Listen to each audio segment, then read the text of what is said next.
नमस्कार दोस्तों, स्वागत है आपका हमारे YouTube channel equity inside news में। दोस्तों, आज हम बात करेंगे 16 सितंबर 2025 की सबसे बड़ी आर्थिक खबरों की। आरबीआई की ब्याज दरों पर होने वाली बड़ी मीटिंग, रेपो रेट और रेट कट का क्या मतलब है, भारत की जीडीपी क्यों मजबूत हो रही है, रुपये की स्थिति डॉलर के मुकाबले कैसी है और युवाओं की योजनाएं क्यों अटकी हुई हैं। वीडियो को अंत तक जरूर देखिए, क्योंकि हम हर टॉपिक को आसान भाषा और उदाहरणों के साथ समझाएंगे। तो दोस्तों, रेपो रेट क्या है? रेपो रेट का मतलब होता है ब्याज दर जिस पर बैंक आरबीआई से पैसे उधार लेते हैं। आसान भाषा में अगर समझाएं तो मान लीजिए आपको घर बनाने के लिए लोन चाहिए। आप बैंक जाते हैं, बैंक आपको लोन देता है, लेकिन बैंक को पैसे कहाँ से मिलते हैं? जब बैंक के पास पैसों की कमी होती है तो वो आरबीआई से उधार लेता है। उस उधार पर जो ब्याज दर बैंक को देनी पड़ती है वही रेपो रेट कहलाती है। अगर रेपो रेट घटेगा तो बैंक सस्ता पैसा ले पाएंगे, आपको भी लोन सस्ता मिलेगा, ईएमआई कम होगी। अगर रेपो रेट बढ़ेगा, लोन महंगे हो जाएंगे, लोग कम उधार लेंगे, बाजार में खर्च घटेगा। रेपो रेट आरबीआई का सबसे बड़ा टूल है, इन्फ्लेशन को कंट्रोल करने का और ग्रोथ को संभालने का। अगली, रेट कट।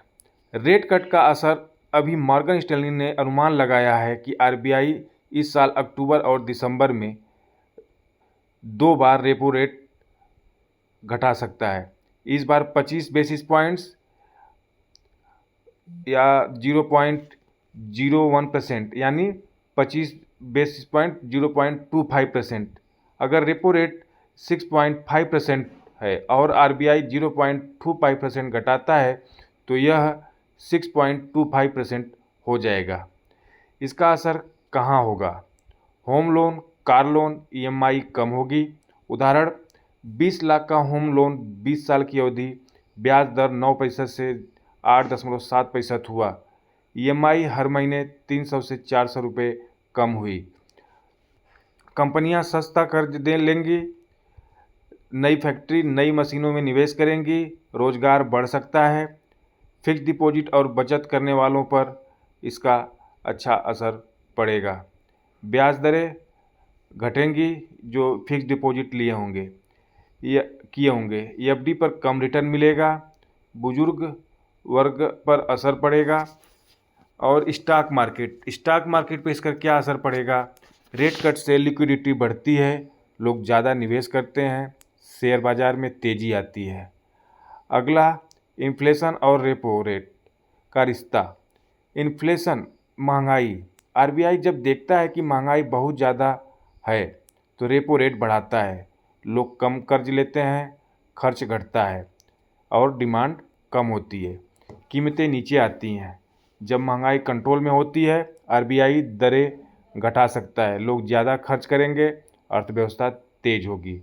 आज की स्थिति, इन्फ्लेशन FY26 में 2.44% तक गिरने का अनुमान है, यानी आरबीआई के पास दर घटाने की गुंजाइश है।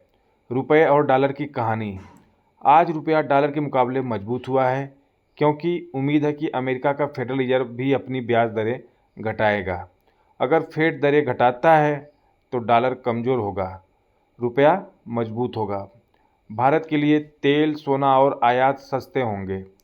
अभी अगर डॉलर 84 रुपये का है और रुपया मजबूत होकर 82 पर जाता है तो तेल आयात पर सरकार और जनता का बोझ घटेगा।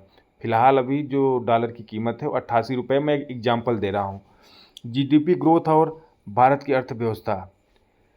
फिच रेटिंग ने भारत का जीडीपी ग्रोथ एस्टीमेट FY26 के लिए बढ़ाकर 6.9% कर दिया है। कारण, डोमेस्टिक डिमांड मजबूत है। मैन्युफैक्चरिंग, कारखाने, सर्विस, आईटी, टूरिज्म, बैंकिंग और एग्रीकल्चर तीनों सेक्टर का योगदान है। एग्जाम्पल, यदि जीडीपी बढ़ रही है तो इसका मतलब है कि कंपनियां ज़्यादा उत्पादन कर रही हैं, नौकरियां बन रही हैं और आम आदमी की आय भी बढ़ सकती है। और बेरोजगारी भत्ता, यूथ स्कीम के लिए जैसे राजस्थान की मुख्यमंत्री युवा संबल योजना में फरवरी 2025 से भुगतान अटका हुआ है। हजारों युवाओं को अनएम्प्लॉयमेंट अलाउंस नहीं मिला। युद्ध निधि, युवा उड़ान जैसी योजनाएं कई राज्यों में चल रही है, लेकिन फंडिंग और इम्प्लीमेंटेशन बिगेस्ट प्रॉब्लम है। तो एक एग्जांपल के बताता हूँ। जैसे एक MBA पास युवक है जिसने जनवरी में अलाउंस अप्लाई किया था, आज तक उसे पैसा नहीं मिला है। इस बीच उसके घर का खर्च, EMI और पढ़ाई सब पर असर पड़ा है। यह दर्शाता है कि स्कीम अनाउंस करना काफ़ी नहीं है, उसे टाइम पर लागू करना भी है। आगे क्या होगा? What next? अक्टूबर और दिसंबर की RBI मीटिंग पर सबकी नज़र है। रेट कट होने की संभावना है, स्ट्रांग है, लेकिन ग्लोबल रिस्क भी है। क्रूड ऑयल महंगा हुआ है, इन्फ्लेशन बढ़ सकता है। अगर US फेड उल्टा डिसीजन ले तो रुपए पर दबाव बढ़ेगा। यूथ जो स्कीम्स है चुनाव के समय तेज़ी से लागू हो सकते हैं। तो दोस्तों, आज हमने सीखा रेपो रेट क्या होता है और इसका हम सबकी ज़िंदगी पर क्या असर पड़ता है। रेपो रेट से EMI, FD loans, stocks market पर क्या फ़र्क पड़ेगा। रुपये और डॉलर की स्थिति क्यों महत्वपूर्ण है। GDP ग्रोथ से भारत की मजबूती का संकेत और युवाओं की योजनाएं क्यों अटकी हुई हैं। अब सवाल आपसे है, क्या आपको लगता है कि RBI को तुरंत रेट कट करना चाहिए या इन्फ्लेशन रिस्क को देखते हुए इंतज़ार करना चाहिए? और यूथ स्कीम्स पर सरकार को क्या कदम उठाने चाहिए? अपनी राय कमेंट बॉक्स में ज़रूर लिखें। अगर आपको ये वीडियो पसंद आया हो तो लाइक, शेयर और सब्सक्राइब करना न भूलें। मिलते हैं अगले वीडियो में। धन्यवाद।